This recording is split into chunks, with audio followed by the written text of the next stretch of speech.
Assalamualaikum warahmatullahi wabarakatuh. Apa kabar semuanya? Semoga kita sehat-sehat semuanya dan diberikan keberkahan oleh Allah Subhanahu wa taala. Hari ini kita akan membahas tentang law of attraction atau biasa disebut LOA. Di sini saya mengawali dengan sebuah kisah dua orang, yaitu Imam Malik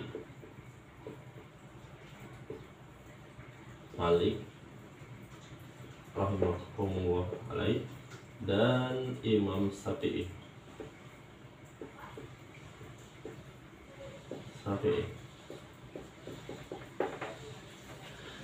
Dikisahkan bahwa Imam Malik dan Imam Syafi'i ini berdebat mengenai rezeki. Imam Malik berpendapat bahwa rezeki itu sudah diatur masing-masing dan tidak perlu diusahakan. Sedangkan Imam Syafi'i berpendapat bahwa rezeki itu diusahakan. Nah, di sini nih setelah perdebatan, Imam Syafi'i pergi dan dia melihat ada orang yang ingin panen kurma, dan dia di situ orang-orang itu membutuhkan bantuan orang karena kurang orang untuk memanen kurma yang sangat banyak.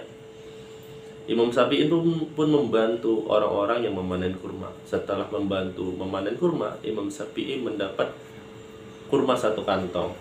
Akhirnya dia pulang dan di dalam hatinya dia berkata, ini dia rezeki. Setelah aku usahakan, dia dapat datang kepadaku. Setelah pulang ke rumah Imam Malik, Imam Syafi'i memberikan Imam Malik kurma tersebut, dan Imam Malik memakan kurma tersebut sambil berkata, inilah rezeki, Tuhan telah memberikannya dengan takarannya masing-masing dan datang kepadaku tanpa susah payah. Nah, di sini kita akan mengkaji ada 2 jenis manusia, yaitu Imam Malik tajrid dan di sini asbab. Tajrid dan asbab, yaitu ada orang-orang tertentu yang tidak usah, maksudnya bukan tidak usah, dia tidak usah bersusah payah untuk mendapatkan rezeki. Dan ada juga orang yang harus keluar dari rumah untuk mencari rezeki. Contohnya kalau di rumah kita ada istri, ada kita sebagai laki-laki, dan istri ini tajrid, orang yang menunggu di rumah dan rezeki yang akan datang kepadanya, dan ada orang yang sebagai asbab. Nah, kebiasaan dari kita itu apabila dia tajrid, dia ingin menjadi asbab, padahal Allah telah menentukan takdirnya sebagai makom tajrid, dan dia disuruh di rumah mengurus rumah, banyak mendoakan orang-orang yang makom asbab ini untuk datangkan banyak rezeki. Dan sebaliknya orang asbab ingin menjadi orang tajrid, pengen di rumah aja dan menunggu mendapatnya rezeki. Dan disinilah yang menyalahkan. Ketika orang tajrid ingin menjadi asbab, ini menjadi penyakit hadis, penyakit pikiran, akhirnya susah dan akhirnya celaka. Dan sebaliknya orang yang bermakom tajrid ingin keluar dari rumah mencari usaha, padahal dia sedang Allah takdirkan untuk menjadi makom tajrid. Akhirnya setelah keluar rumah dia malah sering bertengkar dengan suaminya atau bertengkar dengan keluarganya. Akhirnya malah hancur, sakit hati, sakit pikiran semuanya. Itulah. Nah, sebelum kita menjalani sistem LOA itu, kita harus tahu keadaan diri kita. Kita berada di makom apa saat ini. Bukan berarti kita belajar untuk malas, tidak. Kita mengetahui bahwa kita ini sedang apa. Apakah kita sebagai orang asbab? Orang asbab kita nggak usah mikirin kita pengen di rumah, tapi kita berusaha semaksimal mungkin untuk mencari rezeki di luar. Dan sebaliknya orang tajrid, contohnya seorang ibu atau wanita, urus rumah tangga dengan baik, ibadah dengan baik dan mendoakan suaminya atau yang makom asbab di rumah itu untuk mendapatkan rezeki lebih banyak, lebih dari takarannya. Nah, kita harus mengetahui nih, Anda, saya, dan siapapun harus tahu keadaannya sedang apa. Dan kalau Anda ingin merubah ke asbab, itu tergantung takdir Allah, apakah Anda sudah layak untuk berubah atau tidak. Kalau Anda belum siap berubah, Anda tinggal sholat, sabar, berdoa supaya Tuhan Allah merubah keadaan Anda atau makom Anda ke makom yang Anda mau. Jangan Anda mengikuti nafsu Anda. Contoh, kalau Anda mengikuti nafsu Anda, contoh Anda makom tajrib dan Anda ingin menjadi masuk asbab, akhirnya Anda memaksakan diri dan mengikuti nafsu, tidak melihat petunjuk Allah. Akhirnya apa? Anda berhutang ke bank, hutang ke pinjaman online contohnya.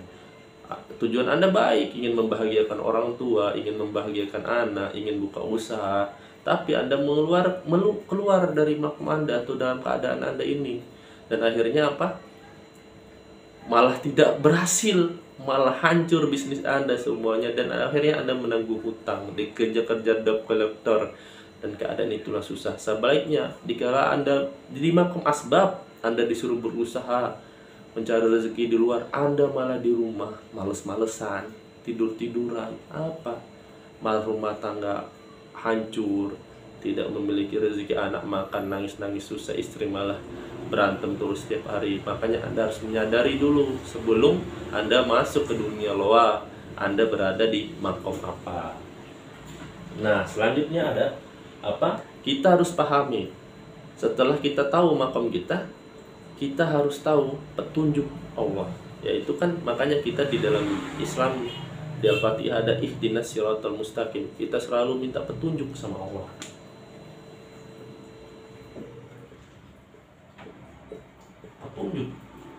Petunjuk itu berupa apa? Petunjuk Allah itu suka yang ibarat atau ibarat dan isyarat.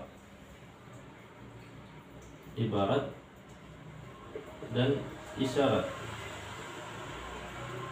Isyarat.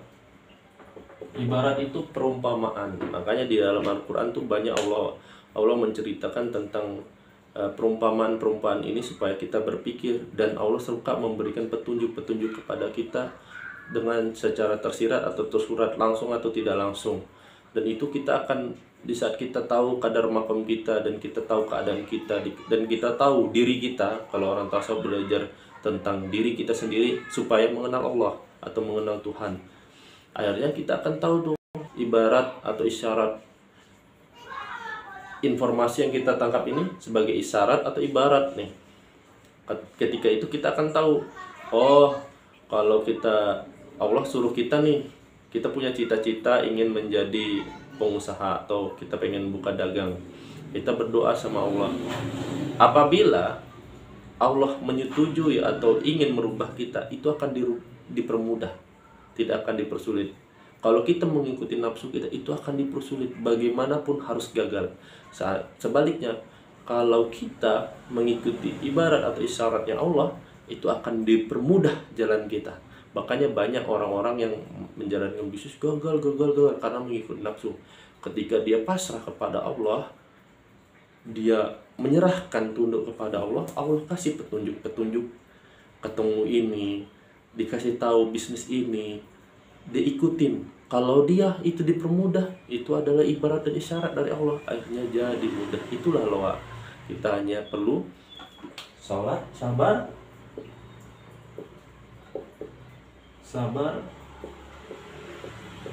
dan doa.